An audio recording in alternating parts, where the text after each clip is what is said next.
दोस्तों, रशिया देश की गिनती आज के दौर में हमारी दुनिया के सबसे ज्यादा ताकतवर देशों में की जाती है, क्योंकि रशिया हर मामले में दुनिया के सभी देशों में अव्वल है। चाहे बात करें टेक्नोलॉजी की, डिफेंस की या फिर पैसों की, रशिया का कोई सानी नहीं है। इसी वजह से रशिया लिस्ट में टॉप पर नजर आता है।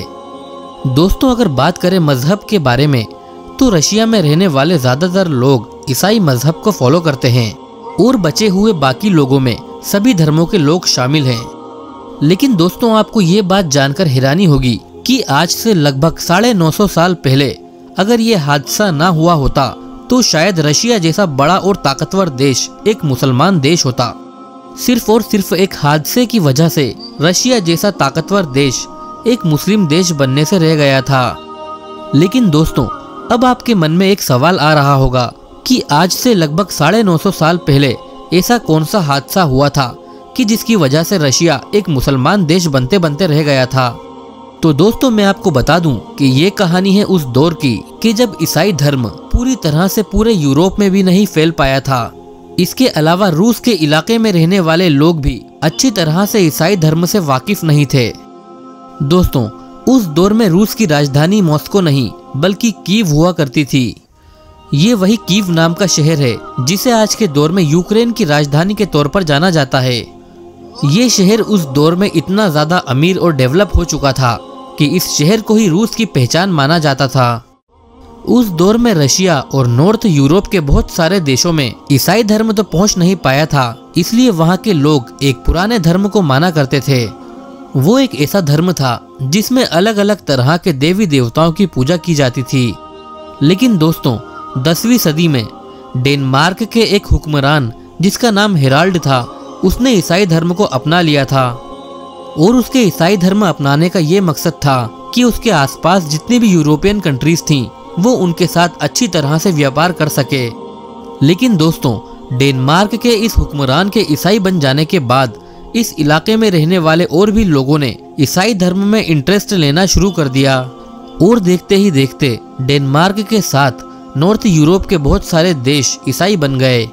वहीं दूसरी तरफ रशिया की गद्दी पर उस दौर में एक ऐसा इंसान बैठा कि जिसको व्लादिमीर फर्स्ट के नाम से जाना जाता है।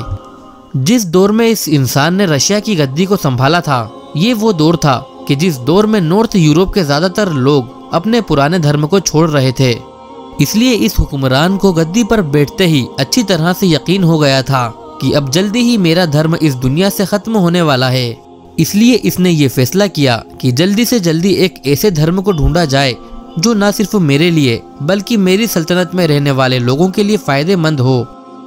फिर दोस्तों, इस बादशाह ने अपनी सेना की छोटी छोटी टुकड़ियां बनाकर दुनिया के अलग अलग हिस्सों में भेजना शुरू किया और उनको ये कहा कि जाओ एक ऐसा धर्म ढूंढो जो कि हमारे लिए और हमारी आवाम के लिए फायदेमंद हो, जिससे हम अमीर बन सकें, तरक्की कर सकें। फिर एक लंबे वक्त के बाद जब ये टुकड़ियां रशिया वापस लौटी तो इन्होंने अपने बादशाह को 3 धर्मों के बारे में बताया। ऐसे 3 धर्म जिन्हें उस दौर में दुनिया के सबसे ज्यादा मशहूर और खास धर्म माना जाता था। इन्होंने सबसे पहले अपने बादशाह को यहूदी धर्म के बारे में बताया, फिर इन्होंने ईसाई धर्म के बारे में बताया, फिर आखिरी में इन लोगों ने इस्लाम धर्म के बारे में बताना शुरू किया और कहा कि मुसलमान डिफेंस के मामले में हद से ज्यादा ताकतवर हैं। इनकी फौजों को आज के दौर में हराना नामुमकिन सी बात है। मुसलमानों का ज्यादातर वक्त इबादत में ही गुजरता है। इसके अलावा ये तिजारत में भी धोखेबाजी नहीं करते हैं। हालांकि ये लोग डांस और म्यूजिक से परहेज करते हैं। दोस्तों, इन बातों को सुनकर व्लादिमीर फर्स्ट नाम का वो बादशाह बहुत खुश हुआ और उसके बाद उसने फौरन एक ऑर्डर दिया कि ईसाइयों के एक पादरी और मुसलमानों के एक आलिम को मेरे सामने पेश किया जाए। फिर उसके सामने एक काबिल पादरी और एक काबिल आलिम को पेश किया गया। दोस्तों, व्लादिमीर फर्स्ट ने सबसे पहले ईसाई पादरी की बातों को सुनना शुरू किया। बहुत देर तक पादरी की बातों को सुनने के बाद उसने आलिम की तरफ देखना शुरू किया। मुस्लिम आलिम ने जब अपनी बातें व्लादिमीर फर्स्ट को सुनाना शुरू की तो उसको इसमें बहुत दिलचस्पी आई और उसने इस्लाम धर्म में इंटरेस्ट लेना शुरू किया। बहुत सी बातें जानने के बाद व्लादिमीर फर्स्ट ये फैसला कर चुका था कि अब वो इस्लाम धर्म को ही अपनाएगा।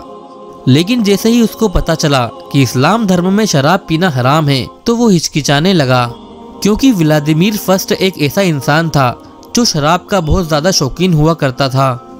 दोस्तों, महल में मौजूद उस आलिम ने कहा कि अगर आप शराब नहीं छोड़ सकते हैं तो आप मुसलमान भी नहीं बन सकते हैं। ये बात सुनकर पास ही में खड़े ईसाई पादरी ने फौरन कहा कि शराब पीना तो हमारे धर्म में भी पूरी तरह से मना है, लेकिन आप चाहें तो पी भी सकते हैं। ये सुनकर व्लादिमीर फर्स्ट बहुत खुश हुआ और उसने फौरन ईसाई धर्म को कबूल कर लिया, और उसी के साथ ही उसकी सल्तनत में रहने वाले लोग भी धीरे धीरे ईसाई बन गए, और इसी तरह से रशिया एक मुसलमान देश बनते बनते रह गया। दोस्तों, इस वीडियो में बस इतना ही। उम्मीद है आपको ये वीडियो ज़रूर पसंद आई होगी। वीडियो अच्छी लगने पर इसे लाइक करें और अपने दोस्तों में ज़रूर शेयर करें। मिलते हैं नेक्स्ट वीडियो में।